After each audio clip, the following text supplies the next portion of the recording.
François Chalais a débuté dans la presse en écrivant de 1942 à 1944 dans plusieurs journaux, dont Je suis partout, collaborationniste, comme la grande majorité de la presse autorisée à cette époque, et Combat, journal de la milice française, à la rubrique du cinéma. Il entra ensuite, selon ses affirmations, dans la Résistance, avec pour activité de donner des informations sur les milieux collaborationnistes. De fait, il fut décoré de la médaille de la Résistance à la Libération puis rejoignit le groupe de presse Amaury, qui avait été lié au réseau Thermopyle. Il dirigea les pages culturelles de Carrefour entre 1944 et 1952, collaborant ponctuellement aux deux quotidiens du groupe, Le Parisien Libéré en 1945, et L'Équipe de 1949 à 1950. Plus tard, il revint à la presse écrite, France Soir de 1976 à 1986 et Le Figaro Magazine de 1980 à 1987 ainsi que Ciné-Monde.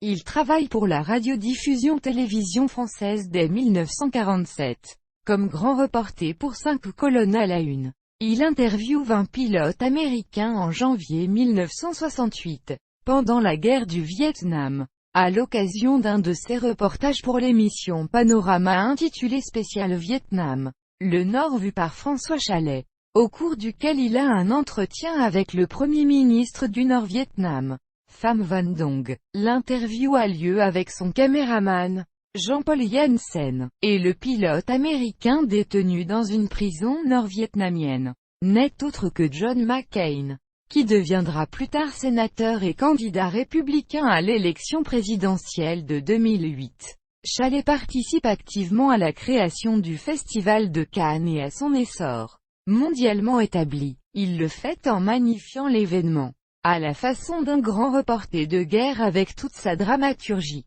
et en interviewant les gens qui allaient devenir les plus grands noms du cinéma, quand ce n'était pas déjà le cas. Dans ses émissions de télévision Ciné Panorama et Reflet de Cannes, souvent avec sa complice et première épouse France Roche, la singularité de ses entretiens, maintenant prisée parmi les archives connues, en a fait un modèle du genre, en opérant sur un ton particulier facilement reconnaissable, avec une certaine rudesse, expérimentée sur le front, sans embâge, curieusement en même temps qu'un élan de camaraderie constant, propre à faire tomber le masque des starlettes et à lancer des conversations plus naturelles. Il a réalisé des films pour la télévision.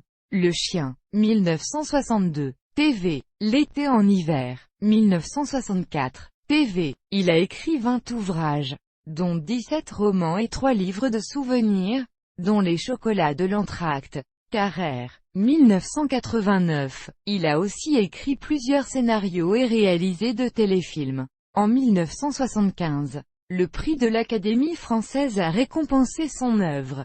En 1983, au cours d'un débat organisé par Philippe Bouvard à Nice pour un colloque des Journées mondiales de l'écrivain portant sur le thème « Publicité et littérature », il a une vive altercation avec l'écrivain pamphlétaire Jean Eder Nallier. Assis à la même tribune, Chalais accuse Nallier de « bidonnage ». Concernant un reportage sur le Cambodge et Allier rétorque que Chalais avait écrit des articles pour le journal Je suis partout.